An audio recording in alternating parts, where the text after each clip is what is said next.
ভুলে অথবা ইচ্ছায় স্ত্রীর দুধ পান করে ফেললে কি স্ত্রী তালাক হয়ে যাবে? সালাতের সময় হয়ে গেলে আজান শুরুর আগেই কি নামাজ আদায় করা যাবে? ভাত খাওয়ার সময় কি বাম হাতে গ্লাস ধরে পানি খাওয়া যাবে? নামাজের মধ্যে এক সূরা যদি দুইবার পড়ি তাহলে কি আমার নামাজ হবে? জুমার নামাজ পড়া সম্ভব না হলে কি আমি জোহরের নামাজ পড়তে পারবো? সবসময় কি মাথায় কাপড় দিতে হবে? নামাজরত অবস্থায় সিজদা যাওয়ার আগ মুহূর্তে সিজদার স্থানে ধুলা বালি ফু দিয়ে পরিষ্কার করা যাবে কি না? ওযু করার সময় আজান উত্তর দেওয়া যায় কি? বিবাহের সময় ছেলেরা কি হাতে মেহেদি আঙ্গুলে স্বর্ণ দিতে পারবে? গর্ভাবস্থায় সহবাস করা সম্পর্কে ইসলামে কোনো বিধিনিষেধ আছে কি না? কোনো ঘরে প্রাণীর ছবি থাকলে নামাজ হয় না, বিকল্প ব্যবস্থা না থাকলে কি করব? বাচ্চা হওয়ার আগেই তার নাম ঠিক করে রাখা যাবে কিনা? আমি মানত করেছিলাম সুস্থ হলে 500 টাকা দান করব, কিন্তু মনে নেই এতিমকে না মাদ্রাসা, এখন কি করব? কাফনের কাপড় নাকি দরদাম করে কেনা যায় না, কতটা শরীয়তসম্মত? আমি একজন গৃহিণী, প্রতিদিন সংসারের অনেক কাজ করা হয়, এই কাজ করে কিভাবে সওয়াব অর্জন করতে পারবো? মানে সংসারের কাজকে কিভাবে ইবাদতে রূপান্তরিত করতে পারি? বিলম্ব না করে চলুন আমরা আপনাদের প্রশ্ন উত্তর দেওয়ার পালায়। শরীফুল ইসলাম, আপনি আমাদের ইউটিউব চ্যানেলে প্রশ্ন করেছেন, কাফনের কাপড় নাকি দরদাম করে কেনা যায় না, কতটা শরীয়তসম্মত? এ মাসালা হয়তো কোনো কাপড়ের ব্যবসায়ী তার সুবিধার জন্য আবিষ্কার করছে কিনা, আল্লাহু আলাম। কারণ হলো এই ধরনের মাসআলা থাকলে তো কাফনের কাপড়ের বিক্রেতা যারা তারা লাল হয়ে যাবে, যে কোনো দাম চাইবে, আপনি দরদাম করতে পারবেন না। মূলত কোনো কথা কোনো দেশে বলা হয়নি। অন্য 10টি জিনিসের মতো কাফনের কাপড়ও আপনি দরদাম করে কিনতে পারবেন, কোনো অসুবিধা নেই। এস এম রেজওয়ানুল খান, আপনি লিখেছেন, উভয় পক্ষের বাবা মা বেঁচে না থাকলে বিবাহের নিয়ম তরিকা কি হবে? অভিভাবক হিসাবে বড় ভাই আছেন, বড় ভাই না থাকলে চাচা আছেন, পরবর্তী যে স্টেপের অভিভাবক আছেন সে সমস্ত অভিভাবকদের মাধ্যমে বিবাহের অ্যারেঞ্জ করবেন। এরপরে সুমাইয়া আক্তার সুমা, আপনি লিখেছেন, কোনো ঘরে প্রাণীর ছবি থাকলে নামাজ হয় না, বিকল্প ব্যবস্থা না থাকলে কি করব? যদি বিকল্প ব্যবস্থা না থাকে তাহলে সেক্ষেত্রে প্রাণীর ছবিকে ডেকে নামাজ পড়বেন। আর নামাজ হয় না বিষয়টা সেরকম না, ওই জায়গায় নামাজ পড়লে মাকরুহ হবে। বিশেষ করে যদি আপনার সলাতে সিজদার জায়গায় থাকে, সামনে থাকে, তাহলে সেক্ষেত্রে সেটা তো দৃশ্যত তাকে সিজদা করছেন এরকম আপনার মনেও আসতে পারে, বা দেখলে সেরকম দেখা যেতে পারে। এই জন্য এটা সরিয়ে নেবেন বা উপর করে রাখবেন। এভাবে বিভিন্নভাবে আপনি চেষ্টা করবেন। তাতেও যদি কোনো এরকমও যদি কোনো উপায় না থাকে তাহলে আপনি ওখানে সালাত আদায় করে যে নামাজ হবে না, বিষয়টা সেরকম না, মাকরুহ হবে, অপছন্দনীয় হবে।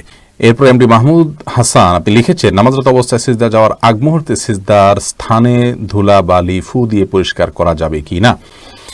একান্ত প্রয়োজন না হলে এটি করবেন না, এবং এটি করতে গিয়ে অনেক সময় আমলে কাসির হয়ে যায়, অর্থাৎ আপনি এত বেশি ফু দিচ্ছেন। অনেককে দেখা যায় যে সিজদা যেতে গিয়ে এত বেশি ফুটা দিচ্ছেন আশেপাশে, তিনি আমলে কাসির করে ফেলছেন, অর্থাৎ তাকে একজন দর্শক দেখে নামাজে আসেন নাকি এমনিতে তিনি জায়গা পরিষ্কার করছেন এটা নিয়ে সন্দেহের মধ্যে পড়ে যায়। এত বেশি যদি তার নামাজের অবস্থা থেকে, হাইয়াত থেকে তিনি সরে যান, তাহলে সেক্ষেত্রে তার নামাজ কিন্তু বিশুদ্ধ হবে না এবং নামাজ নষ্ট হয়ে যাবে। আর যদি এত বেশি তিনি নড়াচড়া না করেন, বা খুব আলতোভাবে ফু দিয়ে জায়গা পরিবর্তন করেন, পরিষ্কার করেন, তাহলে সেটা জায়েজ হবে। যদি এত ধুলাবালি হয় যে নিঃশ্বাসের সাথে তার নাকে ঢুকবে, তিনি ক্ষতিগ্রস্ত হবেন, অসুস্থ হবেন, এরকম আশঙ্কা থাকে, তাহলে এটি করা যেতে পারে। হাত দিয়ে একটু সরা দিলেন বা আপনি নাক দিয়ে ফু দিলেন, এটি জায়েজ আছে। কিন্তু একান্ত যদি জরুরি না হয় তাহলে শুধুমাত্র সূচিবায়ের কারণে বা অতি শৌখিনতার কারণে এমনটি করা সালাতের যে সৌন্দর্য সেটাকে নষ্ট করে দেয়। আয়েশা সিদ্দিকা রিনি আইডি থেকে লিখেছেন, আমি মানত করেছিলাম সুস্থ হলে 500 টাকা দান করব, কিন্তু মনে নেই এতিমকে না মাদ্রাসা, এখন কি করব? আপনি যে কোনো দানের খাতে আপনি দান করলে আদায় হয়ে যাবে ইনশাআল্লাহ বিদিনিল্লাহ। সিরাজুল ইসলাম আইডি থেকে আপনি লিখেছেন, বাচ্চা হওয়ার আগেই তার নাম ঠিক করে রাখা যাবে কিনা? যাবে, কোনো অসুবিধা নেই। বাচ্চা হওয়ার আগে থেকে ছেলে হোক মেয়ে হোক, ছেলে হওয়ার সমাবেশী হিসাবে ছেলের নাম, অথবা ছেলে মেয়ে দুইটা রেখে দিলেন, আগে থেকে ঠিক করে রাখলেন, কোনো অসুবিধা নেই। হাই ব্যাখ্যা, আপনি ইউটিউব থেকে লিখেছেন, আমি একজন গৃহিণী, প্রতিদিন সংসারের অনেক কাজ করা হয়, এই কাজ করে কিভাবে সওয়াব অর্জন করতে পারবো? মানে সংসারের কাজকে কিভাবে ইবাদতে রূপান্তরিত করতে পারি? দেখুন, একজন গৃহিণী তার সাংসারিক কাজকে ইবাদতে রূপান্তর করবার জন্য তার প্রথম কাজ হলো প্রত্যেকের হক যথাযথভাবে আদায় করা, সন্তানকে সঠিকভাবে লালন পালন করা, আল্লাহর সঙ্গে পরিচিত করানো, আল্লাহর নির্দেশে পরিচালনা করা, তাদেরকে সালাতে শিক্ষা দেওয়া, ইসলামী ভাবধারা শিক্ষা দেওয়া, স্বামীকে তার হকগুলো আদায় করা। নবী সাল্লাল্লাহু আলাইহি ওয়াসাল্লাম বলেছেন, ওই মহিলা সবচেয়ে ভালো, শ্রেষ্ঠ, উত্তম, যাকে দেখে তার স্বামী সন্তুষ্ট থাকেন, দেখলে তার ভালো লাগে। এভাবে তিনি চলাফেরা করেন। অন্য এক হাদিসে আসছে, নবী সাল্লাল্লাহু আলাইহি ওয়াসাল্লাম বলেছেন, ইযা সাল্লাতিল মারআতু খামসাহা ওয়া সামাত শাহরাহা ওয়া আতাআত বা'লাহা ওয়া হাফিজাত ফারজাহা, যে মহিলা 5 ওয়াক্ত সালাত আদায় করেন, রমজানের সিয়াম পালন করেন, তার স্বামীর আনুগত্য করেন, লজ্জাস্থান হেফাজত করেন, সে জান্নাতের যে কোনো দরজা দিয়ে প্রবেশ করতে পারবে।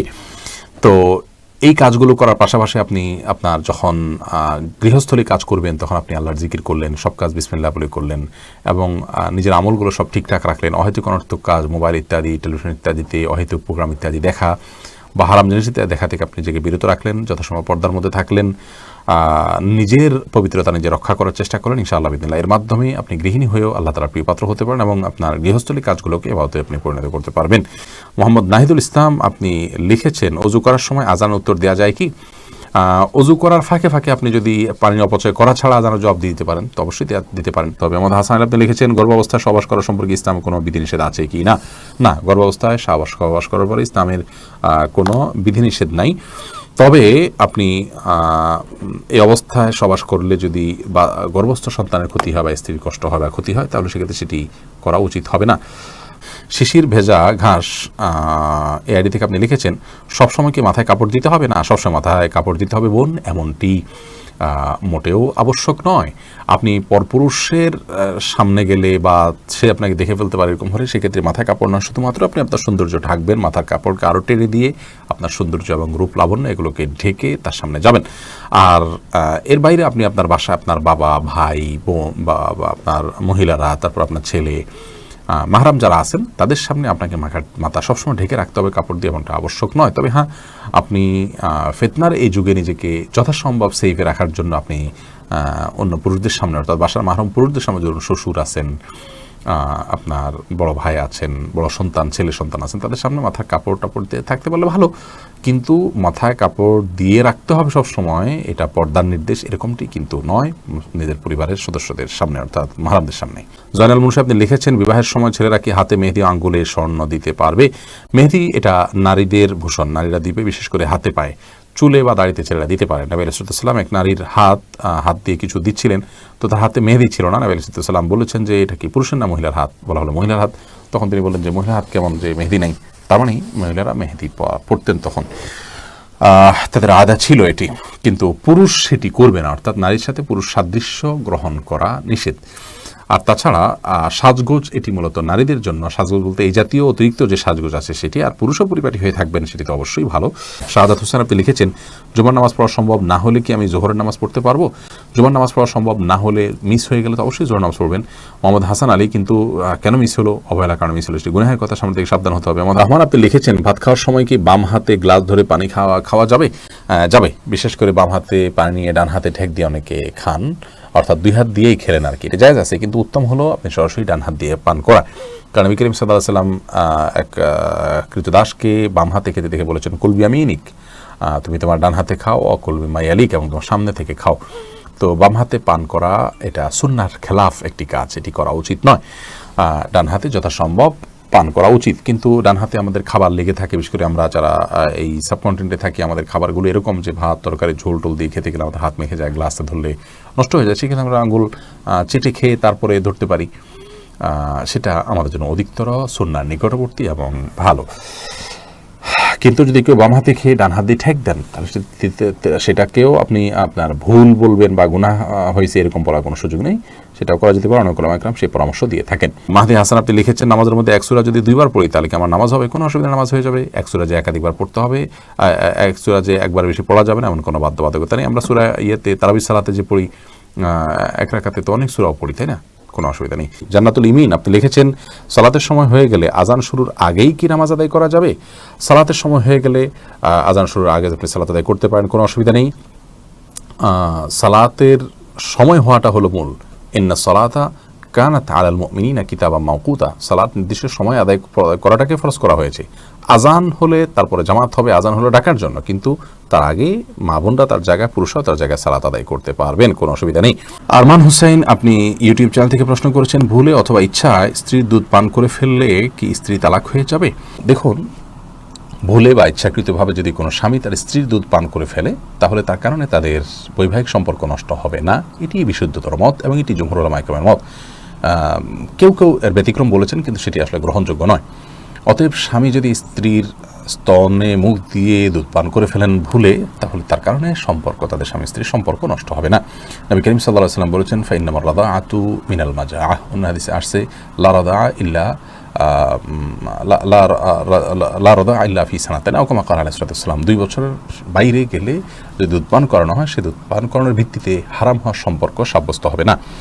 এবং এ বিষয়ে দুরুল মুখতারের মধ্যেও স্পষ্ট ফতোয়া রয়েছে, এবং প্রয়োজন ছাড়া আপনার প্রয়োজন ছাড়া আপনার একজন মানুষ অহেতুক কর্মকাণ্ড থেকে যথাসম্ভব, বিশেষ করে যেখানে নানা রকমের রিস্ক আছে, নানা রকমের আপনার সুবিধা অসুবিধার দিক সেখানে চলে আসতে পারে, এ ধরনের বিষয়ে মানুষ যথেষ্ট সাবধান এবং সচেতন হতে হবে।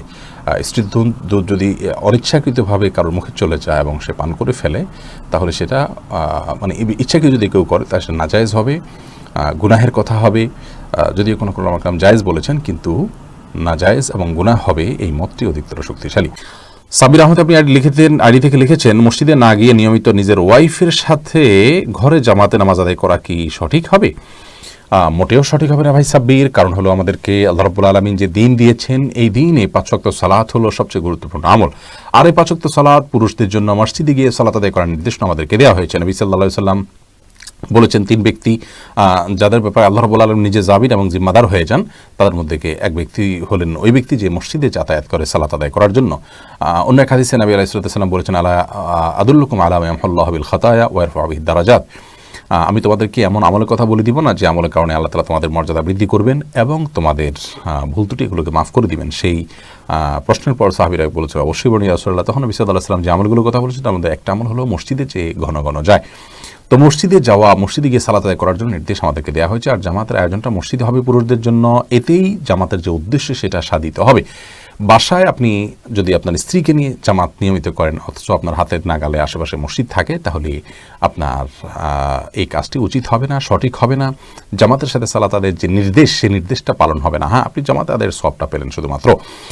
অবশ্য এ বিষয়ে রদ্দুল মুখতারের যে ফতোয়া রয়েছে, সেই ফতোয়া কিন্তু আমরা সামনে রাখি। তাহলে সেক্ষেত্রে দেখতে পাই যে যদি আপনার পরিবার পরিজনের সদস্য যারা আছেন তাদেরকে নিয়ে আপনি জামাতের আয়োজন করেন, ধরুন মসজিদ দূরে, আপনি আপনার বাসা বাড়িতে বা আপনার বিল্ডিংয়ে যারা আছে তাদেরকে নিয়ে আপনি সালাতের আয়োজন করলেন, জামাতের আয়োজন করলেন সবাইকে নিয়ে, তাহলে এটা মাকরুহ হবে না। কিন্তু সেক্ষেত্রেও মসজিদে জামাতের সাথে সালাত আদায় করাকে আফদল বলা হয়েছে রদ্দুল মুখতারে।